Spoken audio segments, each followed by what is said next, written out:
Magandang umaga po sa ating lahat. Malugod na pagtanggap sa St. Joseph Parish gagalangin sa ika-6 na umagang banal na misa na may liturya ngayong kapistahan ni Apostol Santiago. Tumayo po ang lahat at tayo makiisa sa Eucharistokong pagdiriwang na pamumunuan ng ating kura paroko, Reverend Father Douglas D. Badong.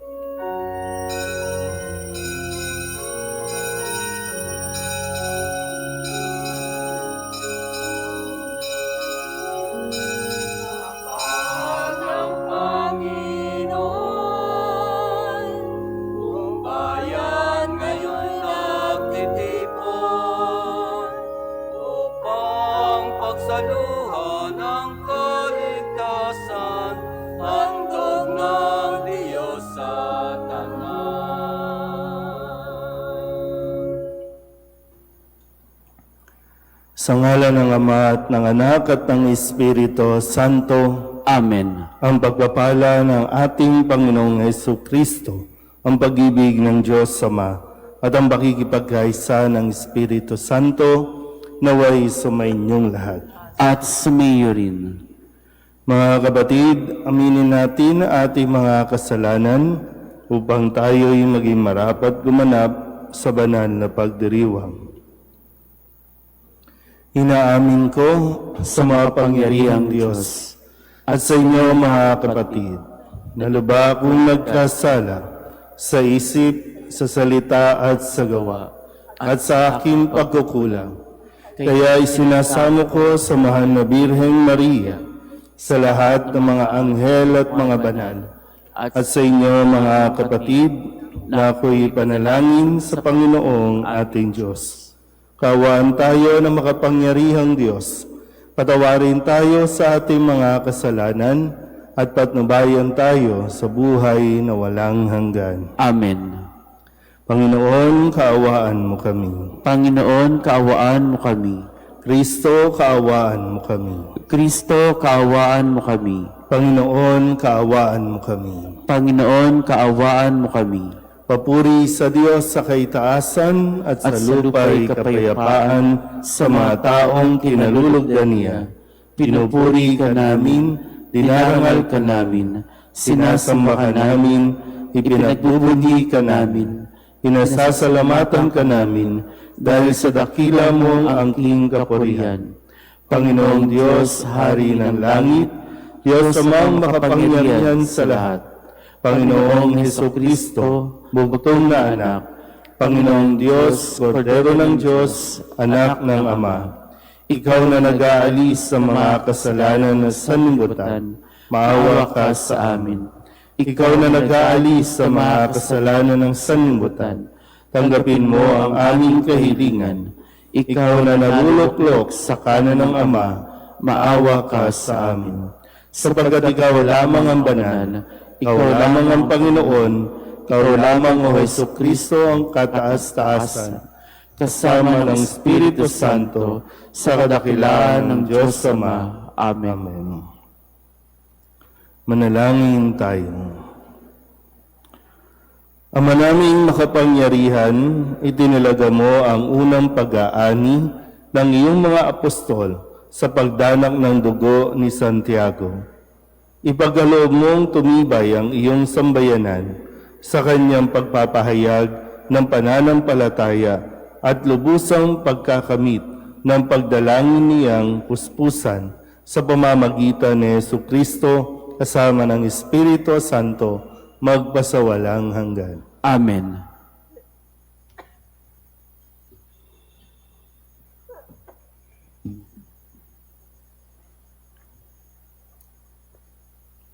Pagbasa mula sa ikalawang sulat ni Apostol San Pablo sa mga taga-Korinto. Mga kapatid, kaming pinagkalooban ng kayamanang espiritual na ito ay hamak. Kumbaga, sa sisidlan ng palayok lamang upang ipakilala ang di malirip na kapangyarihan ay sa Diyos at hindi sa amin. Ginigipit kami sa kabilang ngunit di nagagapi. Kung minsay nag-aalinlangan kami, ngunit di nawawala ng pag-asa. Pinag-uusig kami, ngunit di nawawalan ng kaibigan. Nabubuwal, ngunit di tuluyang nailulugmok. Lagi kong taglay sa aking katawan ang kamatayan ni Jesus upang sa pamamagitan ng katawan ko'y nahayag ang kanyang buhay. Kami laging nabibingit sa kamatayan, alang-alang kay Kristo, upang sa aming katawang may kamatayan ay mahayag ang kanyang buhay. Ano pat, habang ako ay dahan-dahang namamatay, nagkakaroon naman ako ng buhay na walang hanggan. Sinasabi sa kasulatan, nagsasalita ako sapagkat ako'y sumasampalataya. Bunga ng gayong diwa ng pananampalataya. Nagsasalita rin ako sapagkat ako'y may sumasampalataya. Sapagkat nalalaman kong ang Diyos na muling bumuhay sa Panginoong Hesus, ang siya ring bubuhay sa akin kasama niya at magdadala sa inyo at sa akin sa kanyang piling. Ang lahat ng pagtitiis ko ay sa kapakanan ninyo upang sa pagdami ng mga nakatatanggap na mga kaloob ng Diyos, lalo naming dumami ang magpapasalamat at magpupuri sa Kanya. Ang salita ng Diyos. Salamat sa Diyos. Ang nagtanim na may luha ay aaning natutuwa. Ang nagtanim na may luha ay aaning natutuwa. Nang lingapin tayo ng Diyos at sa Siyon ay ibalik, ang nangyaring kasaysay ay parang isang panaginip. Lahat tayo ay natuwa, masasayang nagsiawit. Ang nagtanim na may luha ay aaning natutuwa. Ang sabi ng mga bansang nagmamasid sa paligid, ang ginawa ng Diyos nila ay dakila, anong rikit. Dakila ngang masasabi, pambihira ang ginawa, kaya naman kami ngayon, kagalakay di kasawa. Ang nagtanim na may luha ay aaning natutuwa. Kung paanong inuulan, yaong mga tuyong batis, sa sariling bayan namin, kami poon ay ibalik. Silang mga nagbubukid, nagtatanim na may luha, bayaan mo na mag-aning masasayat natutuwa. Ang nagtanim na may luha ay aaning natutuwa. Yaong mga nagsihayong dalay binhit na nanangis, ay aawit na may galak, dalay ani pagbalik. Ang nagtanim na may luha ay aaning natutuwa. Tatayo po ang lahat.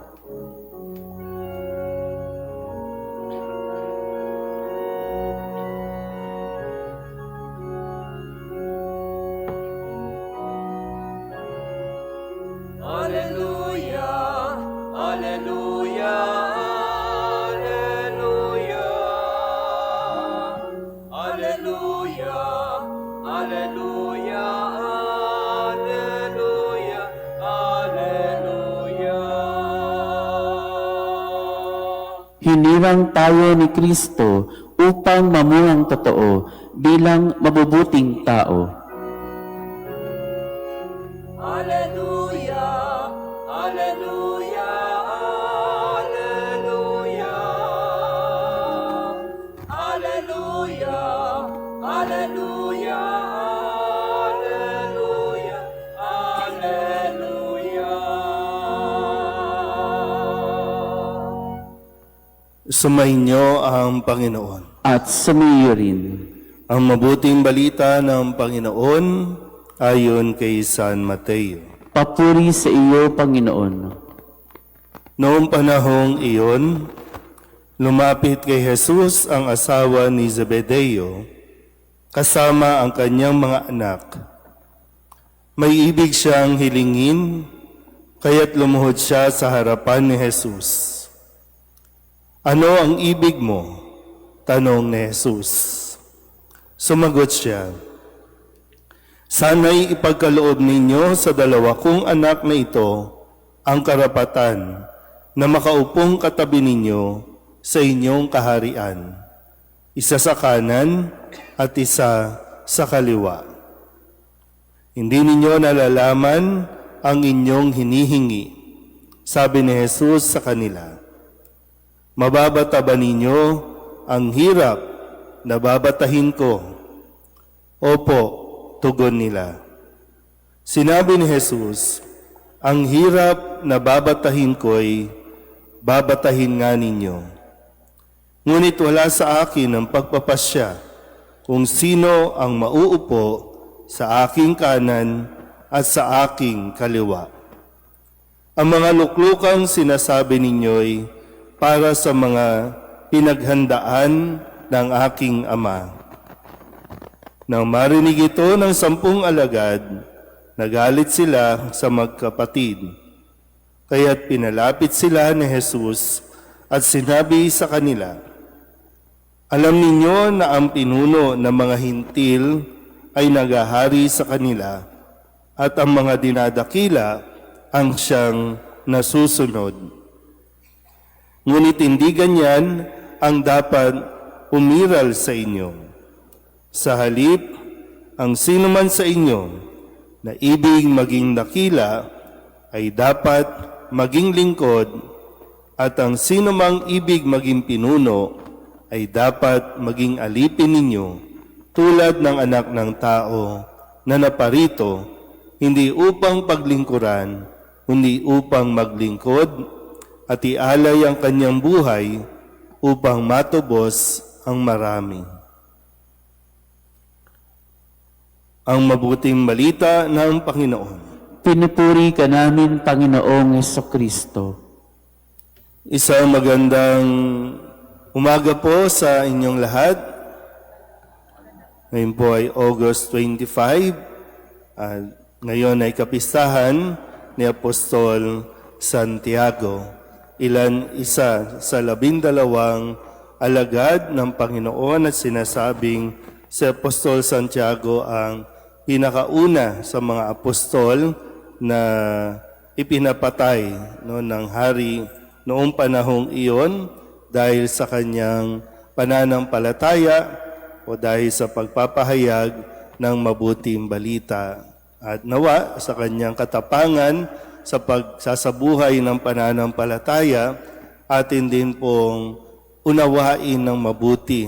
Dahil kung kulang ang ating pangunawa, hindi rin naman magiging matibay ang ating pong pananampalataya na siyang pinagdidiinan sa ating mga pagbasa ngayon. Pero bago po, iyan ay atin munang balikan ang ilan sa mga mensahe ng ating Panginoong Hesukristo na dapat natin tandaan para nang sa ganon ay mas kumapit tayo sa ating pananampalataya ng may paninindigan. Nung Lunes, sa pagharap ni Kristo sa mga taong patuloy na humihingi sa Kanya ng palatandaan, kahit nandiyan na yung palatandaan, marami pa rin ang ayaw siyang tanggapin. Kaya't sinabi ni Kristo, lahing masama at di tapat sa Diyos. Kaya minsan, parang andyan na mismo, kitang-kita na, nasa harap mo na, pero sadyang pinipili mong hindi kilalanin ang katotohanan. Nandiyan na, kitang-kita mo na, at nandiyan, kaharap na nila si Kristo, pero patuloy pa rin na humihingi ng palatandaan. Kaya't nasabi ni Kristo itong mga salitang ito, na lahing masama at di tapat sa Diyos. Noong Martes, karugtong pa rin, sinabi niya, sapagkat ang sinumang sumusunod sa kalooban ng aking amang nasa langit, ang siya kong ina at mga kapatid. Ito yung panahon naman, habang siya ay nagtuturo, may nagsabi na nasa labas ang kanyang ina at mga kapatid. Pero muli, pinagkadiinan ni Kristo na ang pagiging ina at mga kapatid ay yung mga sumusunod sa kalooban ng Panginoon. At nung Miyerkules, ang sabi din ni Kristo,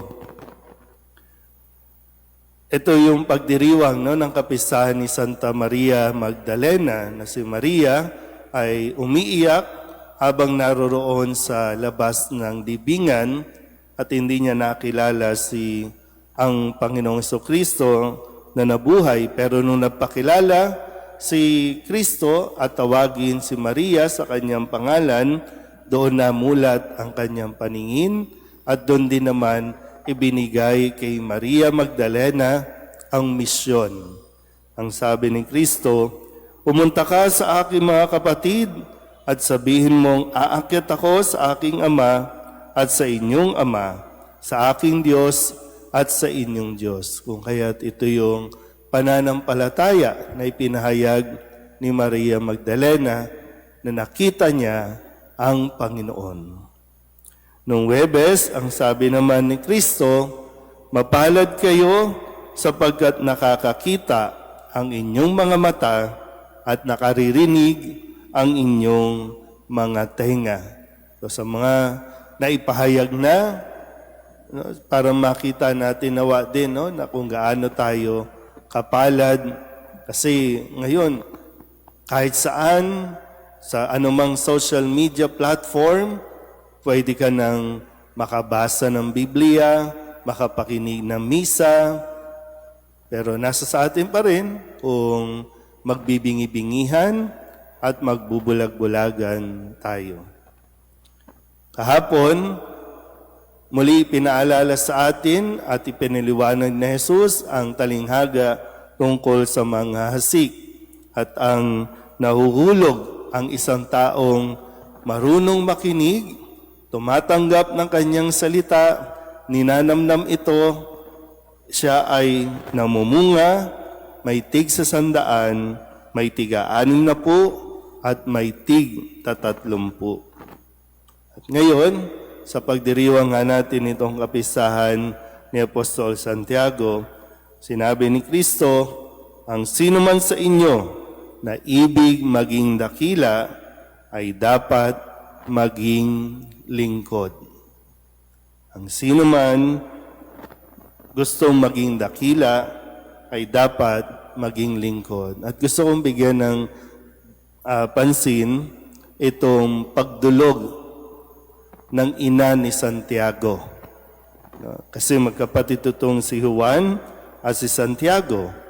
At yung ina niya o ina nitong magkapatid ay lumapit kay Jesus. Ito yung paraan na sinasabi nga natin, lumalapit tayo kay Jesus, nagdarasal tayo, humihiling tayo kay Jesus. So ang hiling nung ina ay itong dalawang anak niya maupo sa kanan, maupo sa kaliwa. Special seat, special position. Big time ang request. Maging isa sa kanan at kaliwa. Maging dakila pag si Kristo ay naghahari na. Sa inyo pong mga magulang na naririto, maging sa mga nasa online, ano bang dinadasal ninyo para sa inyong mga anak? Ano ba? Diba? Magandang buhay naman talaga para sa kanila. Gusto nyo maayos ang kanilang magiging kalagayan para sa future nila. Gusto nyo yan, no?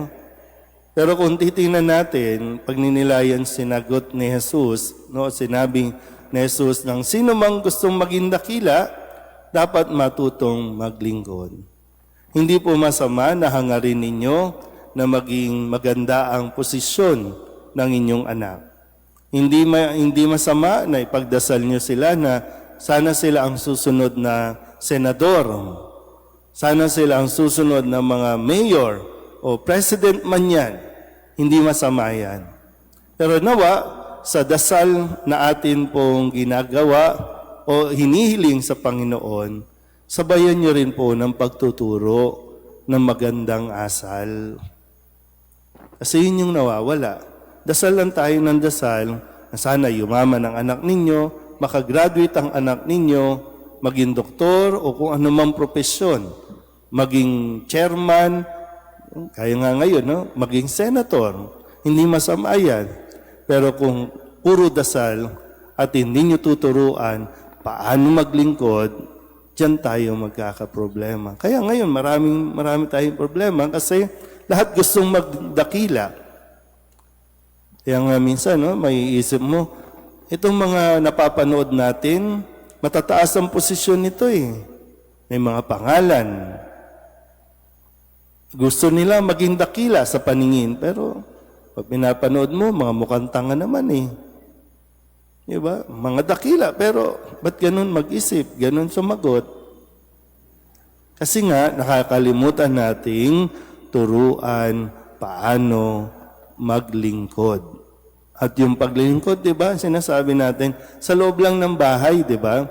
O gusto mo maging doktor? Gusto mo maging manager? O dapat turuan mo paano muna maglinis ng bahay. Dapat turuan mo paano muna maghugas ng plato. Yung mga basic na ito, nakakalimutan natin o hindi natin tinuturo kasi yun yung paglilingkod. Para bang, hindi yan. Doktor ka, hindi ka dapat gumagawa niyan. Parang laging ganon. Magiging lawyer ka, kaya dapat mag-focus ka lang dyan sa pag-aaral. Hindi ka magluluto, hindi ka maglilinis.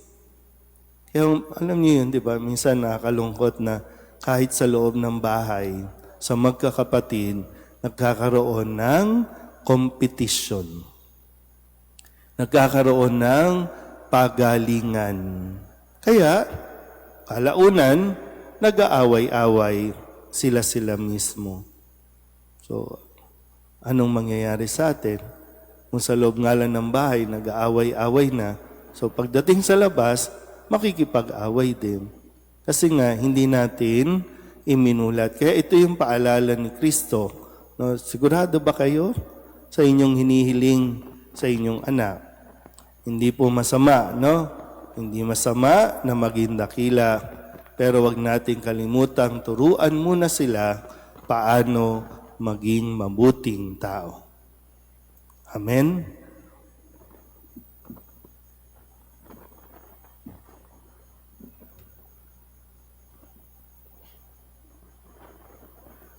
Si Santiago, kapatid ni Juan, ay tinawag mula sa pagsusursi ng kanyang lambat upang sumunod kay Kristo. Sa tulong ng apostol na natutong maglingkod sa iba, idulog natin ang ating mga panalangin. Panginoon, basbasan mo ang iyong bayang itinatag sa mga apostol. Panginoon, basbasan mo ang iyong bayang itinatag sa mga apostol.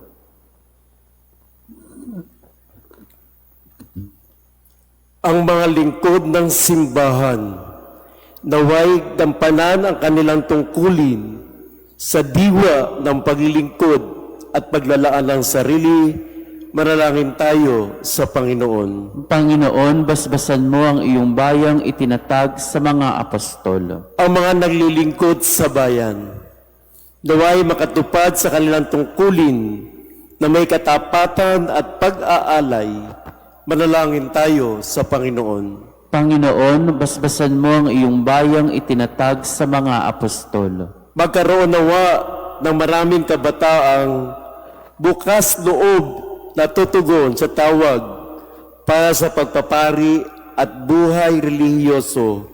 Manalangin tayo sa Panginoon. Panginoon, basbasan mo ang iyong bayang itinatag sa mga apostol. Ang mga may sakit naway matutong makibahagi sa kalis ng paghihirap ni Kristo, manalangin tayo sa Panginoon. Panginoon, basbasan mo ang iyong bayang itinatag sa mga apostol. Ang mga yumao, naway tanggapin sa kagalakan ng kaharian ng Diyos Manalangin tayo sa Panginoon. Panginoon, basbasan mo ang iyong bayang itinatag sa mga apostol. Tulugin natin sa Panginoon ang ating mga personal na kahilingan, mga panalangin para sa ating mga pamilya, kasama din ang mga kahilingan ng mga nanonood sa online. Lahat ng mga misang pasasalamat, special na intensyon, agarang paggaling ng mga may sakit, ang lahat ng mga kaluluwa na inihiling na ipagdasal sa misang ito. Ang lahat ng ito ay inihiling namin sa ngalan ni Kristong aming Panginoon. Amen.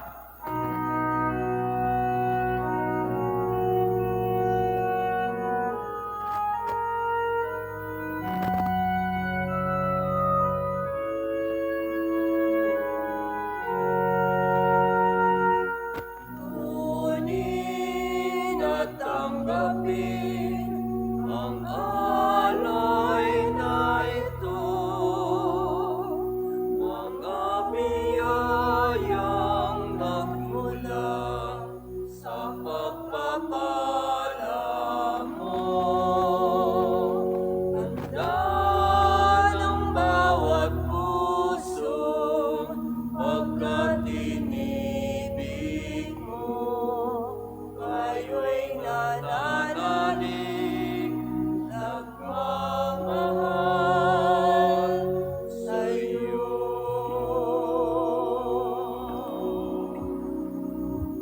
Manalangin kayo mga kapatid upang paghahain natin ay kalugdan ng Diyos Amang makapangyarihan. Tanggapin nawa ng Panginoon itong paghahain sa iyong mga kamay sa kapurihan niya at karangalan sa ating kapakinabangan at sa buong sambayanan niyang banal. Ama naming lamikha, dalisayin mo kami pakundangan sa nagliligtas sa binyag ng iyong anak upang sa kapistahan ni Apostol Santiago na niloob mong unang makainom sa kanyang kalis, kami makapaghandog ng haing iyong tinatanggap na matamis sa pamamagitan ni Jesucristo kasama ng Espiritu Santo magpasawalang hanggan. Amen. Sumainyo ang Panginoon. At sumayo rin. Itaas sa Diyos ang inyong puso at diwa. Itinaas na namin sa Panginoon. Pasalamatan natin ang Panginoong ating Diyos. Marapat na siya ay pasalamatan. Ama naming makapangyarihan, tunay ngang marapat na ikaw ay aming pasalamatan. Ikaw ang pastol na laging pumapatnubay sa mga kabilang sa nililingap mong kawan. Ito ang ginanap na pananagutan ng giling mong anak at pastol ng tanan. Ang mga apostol ay kanyang mga katuwang sa pagiging pastol na patnubay ng sambayanan. Kaya kaysa ng mga anghel na nagsisiawit ng papuri sa iyo nang walang humpay sa kalangitan, kami nagbubunyi sa iyong kadakilaan.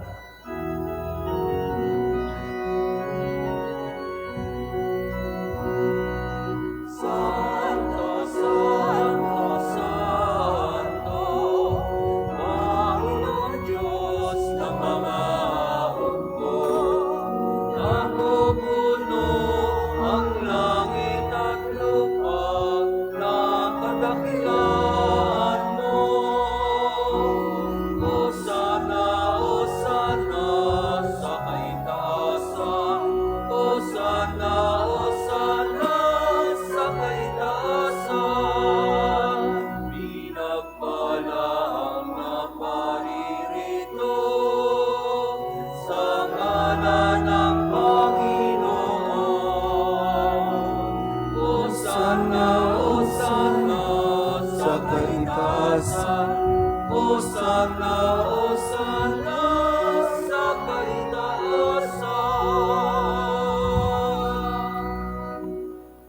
Ama naming banal, ikaw ang bukal ng tanang kabanalan.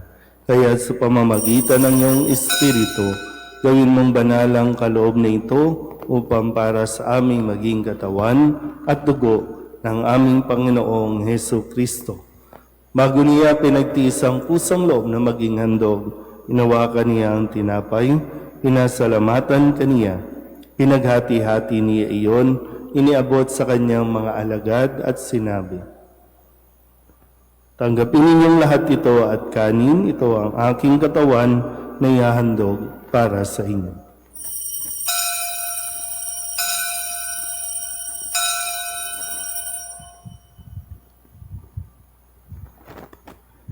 Gayun din naman nang matapos ang hapunan, nawa kaniyang kalis, muli kaniyang pinasalamatan. Iniabot niya ang kalis sa kanyang mga alagad at sinabi, "Tanggapin ninyong lahat ito at inumin. Ito ang kalis ng aking dugo ng bago at walang gantipan. Ang aking dugo na ibubuhos para sa inyo at para sa lahat sa ikapagpapatawad ng mga kasalanan. Gawin ninyo ito sa pag-alaala sa akin."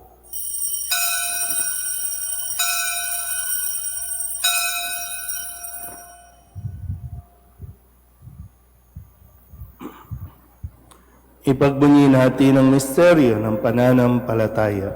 Si Kristo'y namatay, si Kristo'y nabuhay, si Kristo'y babalik sa wakas ng panahon.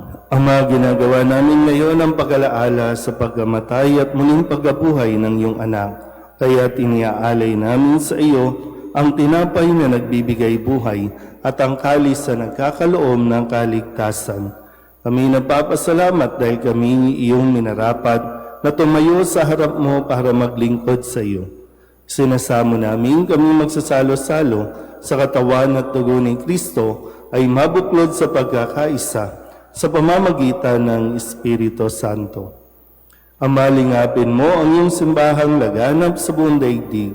Puspusin mo kami sa pag-ibig kay San Leon na aming Papa at ni Jose na aming Obispo at ng Tanang Kaparian. Alalahanin mo rin ang mga kapatid naming nahimlay na may pag-asang sila'y muling mabubuhay, gayon din ang lahat ng mga pumanaw. Kawaan mo sila at patuloyin sa iyong kaliwanagan. Kawaan mo at pagindapating kaming lahat na makasalo sa iyong buhay na walang wakas. Kaysa na mahal na Birheng Maria, na ina ng Diyos, ng kabiyak ng puso niyang sa San Jose, kaysa ng mga apostol, ng lahat ng mga banal na namuhay dito sa daigdig na kalugod-lugod sa iyo, may pagdiwang nawa namin ang papupuri sa ikararangal mo sa pamamagitan ng iyong anak na aming Panginoong Jesucristo. Sa pamamagitan ni Kristo, kasama niya sa Kanya, ang lahat ng parangal at papuri ay sa iyo, Diyos Amang makapangyarihan, kasama ng Espiritu Santo, magpasawalang hanggan.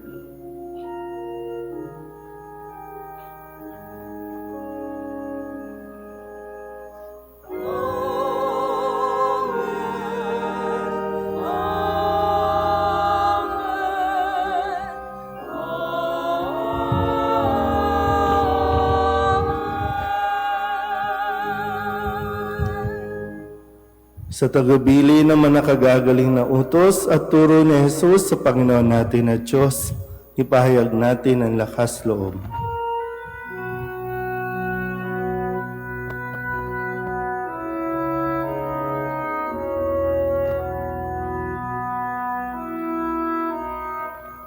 Ama namin, sumasalangit ka. Sambahin ang ngalan mo, mapasa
Dalangin namin kami iadya sa lahat ng masama, pagkalooban ng kapayapaan araw-araw, iligtas sa kasalanan at ilayo sa lahat ng kapahamakan, samantalang aming pinananabikan ang dakilang araw ng pagpapahayag ng tagapagligtas naming sa Hesu Kristo. Sapagkat iyo ang kaharian at ang kapangyarihan at ang kapurihan magpakilanman na amin.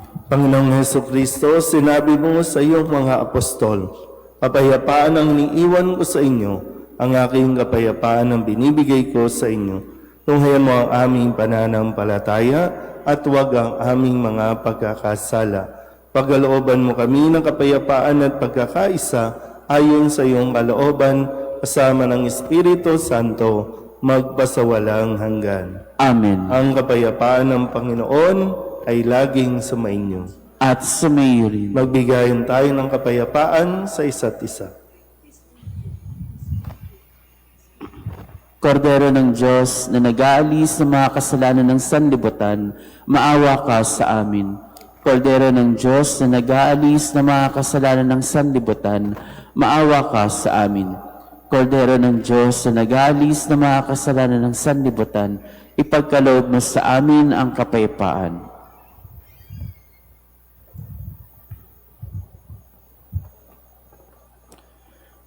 Ito ang kordero ng Diyos. Ito ang nag-aalis ng kasalanan ng sanlibutan. Mapalad ang mga inaanyayahan sa kanyang piging.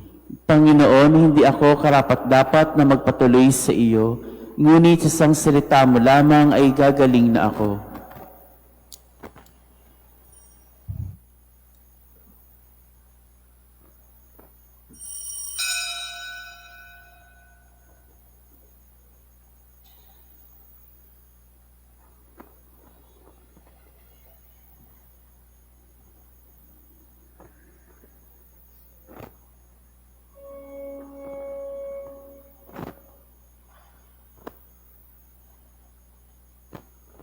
Luluhod pa ang lahat para sa panalangin kay San Jose.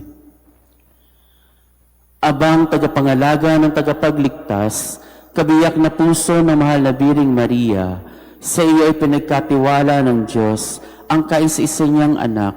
Sa iyo nagtiwala si Maria, sa piling mo si Kristo naging tao.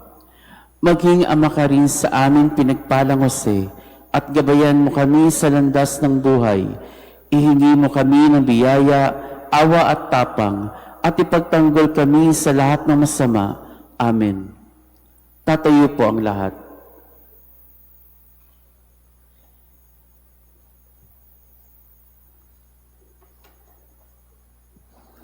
Manalangin tayo.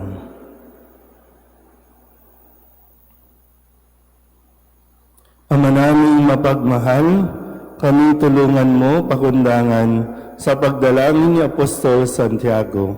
Ngayong sa kapistahan niya'y masaya kami nakinabang sa pamamagitan ni Yesu Kristo kasama ng Espiritu Santo magpasawalang hanggan. Amen.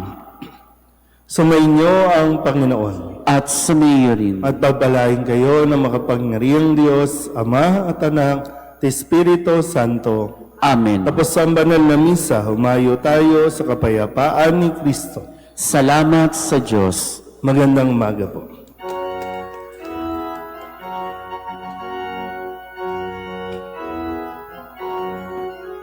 O poong San Jose, pindakasing ibig, tanggulan at lakas, buong pananalig. Kami po'y ipagkadiyos